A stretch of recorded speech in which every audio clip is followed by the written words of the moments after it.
all the craziness that's going on around in the world right now, I thought I'd take the time and talk about, the kind of the crazy thing that's happening down here in Florida, which we haven't had this bad of an event in 25 years. So good afternoon. Hope you guys are having a fantastic day. And like I said in the video, kind of like a little cliffhanger, little kind of like leading the video, the 25 years, what do I mean by 25 years? And the 25 years, what I'm talking about in this instance is drought. Now, Florida does get droughts, but we haven't had this bad of a drought in 25 years. But anyways, guys, before I talk about and jump into this video, if you do like this content, guys, be sure to leave a like, subscribe if you guys are new. But primarily, I am going to be doing a Ironman, specifically an Ironman 70-30, which is a half Ironman in December of this year. It's like December 13th. And I want to know from you guys, do you guys want me to make content about the training and the stuff that is leading up to the Ironman, from the running, the swimming, the biking? Do you guys want me to make the content like that, like training? So please take to the comments and let me know. I definitely want to hear from you guys and know what your opinion on that is. But like I said, this is the hardest drought that Florida, specifically Northeast Florida. Now I know Florida in general is in a drought, and Central Florida always gets a bunch of rain, but they're historically pretty low groundwater levels too. But I'm just going to talk about Northeast Florida because that's where I'm from, St. Augustine. And right now we have had our hardest drought, and what I mean by hardest, like this is the worst drought we've had in 25 years. We haven't had a drought like this since 2001, and things like this it's pretty much it's a big culmination that has to do with like La Nina that has come around. So to get a little like oceanographic explanation, the Pacific waters are cooler than normal, which as a result pushes like the trade winds and the winds and the global wind patterns up a little bit, which as a result brings a lot of dry air over Florida. Now as a result of that, we begin a bunch of wildfires. But drier than normal conditions, it's not as humid, it's more dry heat. So a lot of you guys in like Arizona and like New Mexico, you guys get a bunch of that dry heat, right? You guys don't get a bunch of rain. That's what we're kind of experiencing right now. We don't have a lot of humidity, but we have a lot of heat, which is a good and a bad thing.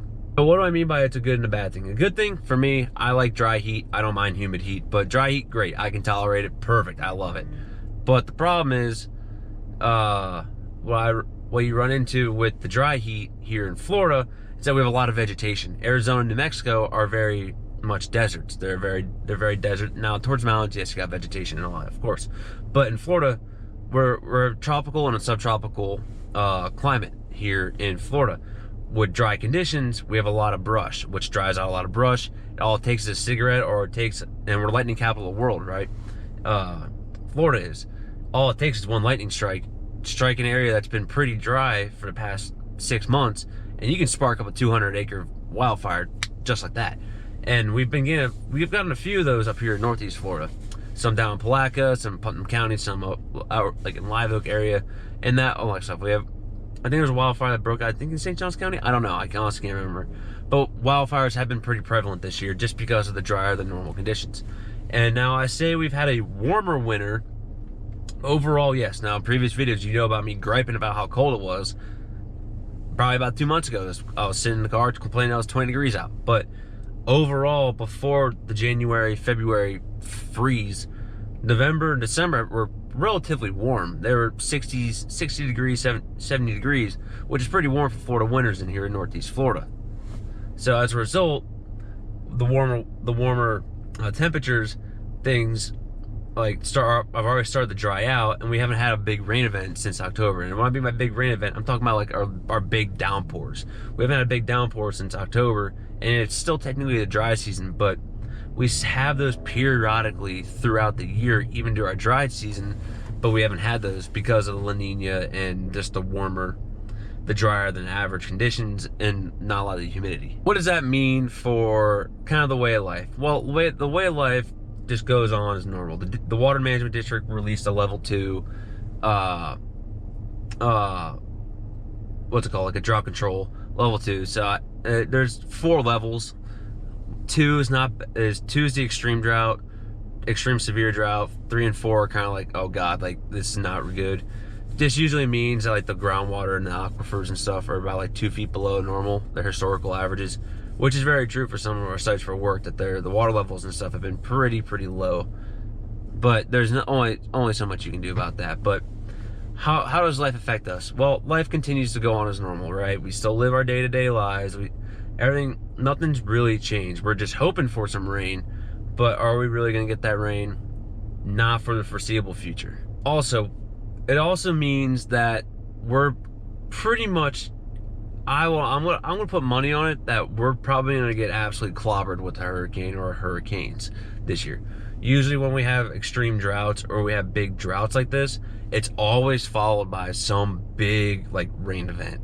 Either it's a hurricane, a tropical storm, tropical depression. Like we're very below our normal seasonal rainfall levels now, but then you hit that hurricane season and everything, it's just like it's just rain. It happened a few years ago where September, it pretty much rained all of September. We were pretty dry that year. I think that was like 2 years ago now. Yeah, 2 years ago. We were pretty dry in the spring months, and the next like 2-3 months we got some rain, but then September it rained pretty much that whole month straight, and we got like 11 or 12 inches of rain that fell within like 2.5 weeks, and on top of the other rain. Like it was like absolutely an outlier of a rain event, but it made up for all the rain that we lost. And I got a feeling that's what's going to happen here, with given that we're in such an extreme drought, that we're going to get smacked by an absolute big rain event like a hurricane, which I'm going to put money on it. We're probably going to get hit by a hurricane this year. But with the drought, there's only so much you can do with it. You just got to learn to deal with it. It's part of life. They happen and they don't happen. Like you pretty much live your life as much, and you just don't really think about it as much. You just don't water your lawn, is pretty much what I'm getting at, as much. But for people who are in drought prone areas, I'd love to hear what your thoughts are on how you guys deal with droughts, or what you guys do during droughts. I'd love to hear from you guys. But I got TPC this weekend, which is gonna be fun. It's gonna be a great time. Even during a drought, and when people think it's doom and gloom and despair, still gonna go have fun at TPC and have a good time. But hope you guys have a great day. And like I said, if you guys do want me to film content for the Ironman, please let me know, and I would love to do it. I just want to hear from you guys if you guys would watch that content. But hope you guys have a great day. Hope you all take care. If you guys did like this video, be sure to leave a like, take to the comments, and let me know what you think. Hope you guys have a great day, and I'll see you all in the next video, y'all. Take care now.